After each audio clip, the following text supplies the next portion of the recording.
A lot of players believe that the difference between a low-ranked player and a high-ranked player is aim. Higher-ranked players simply are able to aim better and faster than a lower-ranked player. If I peek a player that has better or similar aim than me, there's a good chance I'll die. While certainly there's some truth to this statement, most likely players that are higher ranked than you have better aim, but there's more to this than meets the eye. What also allows these players to win out fights is by forcing their opponents in situations that they aren't used to dealing with. Many low elo players are just used to peeking out and challenging enemies. But what if we do something that doesn't allow these players to comfortably peek out? The best players in Valorant only go into fights where they have some sort of advantage. No 50-50 raw aim duel nonsense. In today's video, we're going to be showing you how to give yourself advantages for every fight so that you win your duels and successfully carry your team. Before we get into it, this video is just a glimpse of what we can offer you. If you want a full, detailed guide on how to improve in Valorant, you want to check out our website at SkillCapped.com, but more on that at the end of the video.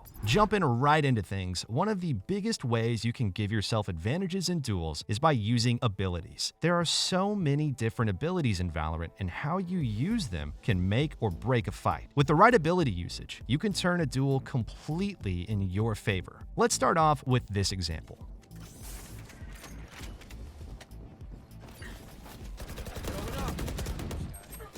Oh shit! Spike down B. Nah, fuck it, that was one bullet.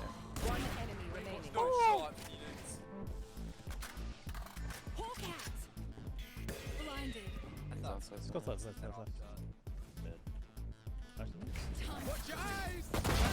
Oh wow. My team's gotten a few good picks at C and are now pushing onto site. All's good and well until Brimstone drops 2 smokes in front of us. Now we have much less space to work around. So this was a good play by the enemy to give themselves better odds of trying to defend. Our Viper gets caught in a spray through the smoke, and as I try to curve a wall to protect us to plant the spike, I just so happen to curve it enough that it hits her and I get a team kill. Not according to plan, but the idea was there. Just need to work on the execution a little bit better next time. Here's the more important situation we're going to discuss now. We're in a 2v1 situation and are smoked off. What would you do here? It'd be foolish to push out the smoke as we don't know where the last player is. That would put the enemy at an advantage. Now this is a separate clip, but here's how things could get icky if we just charge through the smoke without any information. We have no idea where the enemy is, and we get slaughtered by a shorty and a classic because of this reckless push. Instead, it's a good idea to wait out the smoke so our vision is clear. In the meantime, our Sky actually tossed out a flash to utilize its audio cue to get an idea of Brimstone's location. Brim also ends up moving in response to the flash, so I actually hear him right behind this billboard. Now we have a 2v1 situation, so man advantage is in our favor already. But the top players won't settle at just that. If there's potentially to even greater odds, we go for it. If we're to dry peek and our timing's off, we could be granting Brim 2 50-50 aim duels that gives him the highest chance to win. So instead, I throw a flash directly at him before swinging. With the enemy screen blinded, my chances of eliminating him are nearly 100%, which is what happens. Round is secured. Flashes are one of the easiest ways to give yourself advantages during fights. We don't use them enough, particularly in low elos. If you're nearing a fight and have them available, make sure to pop them first before you go in. Now let's dive a little bit deeper into abilities. One of the big purposes and goals of using abilities is to pull the enemy's crosshair away from you or your teammates. This is why abilities such as Jet's Dash, Raze's Satchels, and Yoru's Teleport are such powerful abilities. They force the enemy to make one of 2 decisions. Either they flick over to the duelist to try to kill them, or they stick to their choke point and try to take out the teammates instead. In most cases, the enemy will be tempted to move their crosshair in some shape or form to follow you. The brief moment that this happens is your team's chance to pounce for the kill. When these movement abilities are combined with flashes, you're in for a very deadly combo where the enemy will have barely any options to fight back. Here's a funny and extreme example of how to give your enemy 0 chance of killing you and your team. Think of this clip in terms of not only Raze's abilities, but the team overall. Spike down B.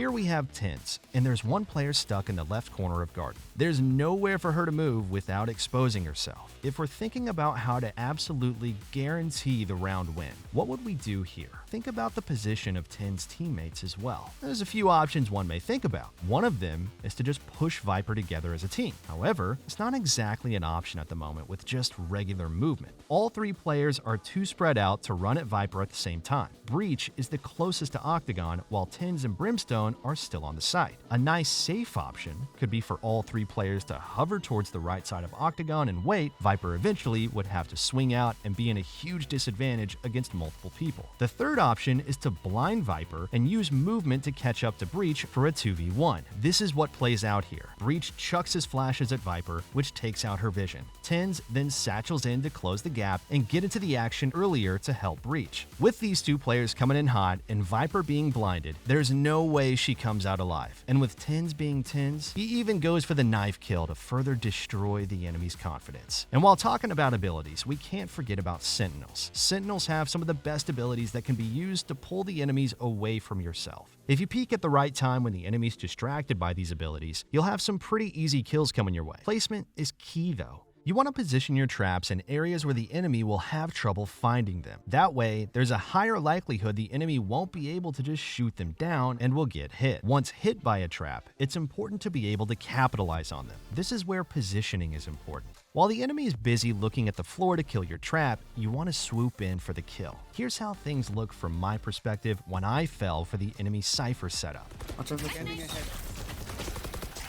I'm better. I gotta go. The enemy Cypher is hiding in right pyramid with her cyber cage. I run straight into the trap, which highlights my location. With the cover from the cyber cage, Cypher is able to safely peek out and eliminate me with a stinger. With good positioning and ability usage, he increased his advantage and landed a frag with lesser equipment against a swarm of enemies. When these 2 aspects are combined, you'll have a big edge in your fights. With the right setup, an even or unfavorable situation can swing in your favor. Let's delve a little bit deeper into positioning now. There will be times when you have to play some common positions in Valorant. These are positions that players will likely anticipate and specifically check. However, there are also great positions that can be played that the enemy won't be expecting. This will be heavily dictated by the specific situations you're in and the equipment you have available to you. Let's take this a simple round first. I just lost the pistol round and have minimal credits to spend. I decide to buy a shorty.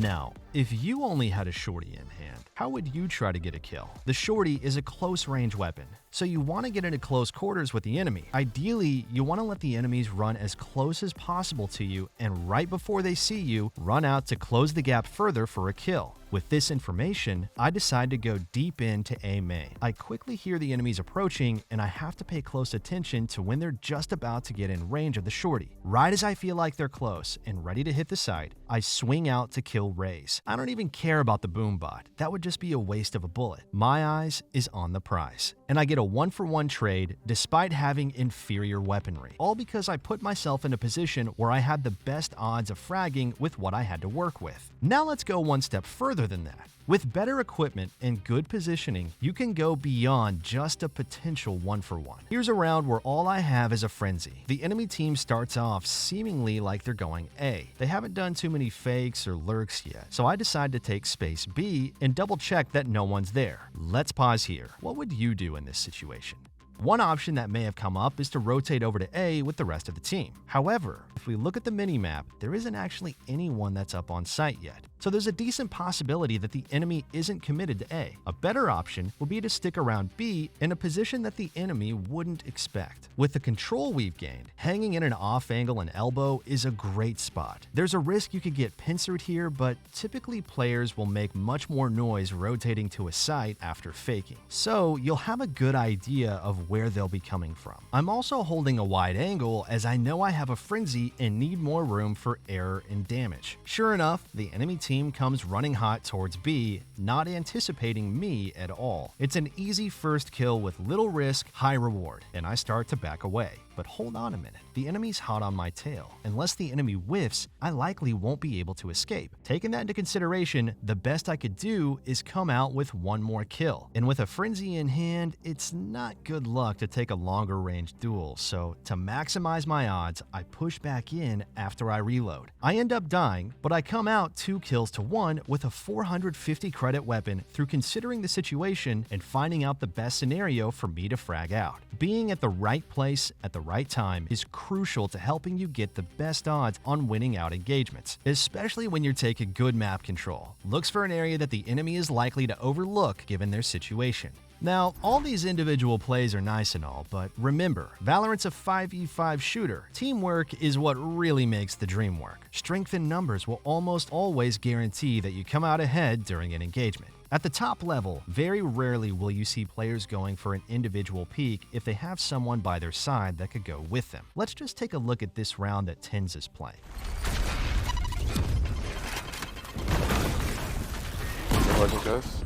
I'm passing, let's careful. Wait, One HP. Neon's 1 HP there.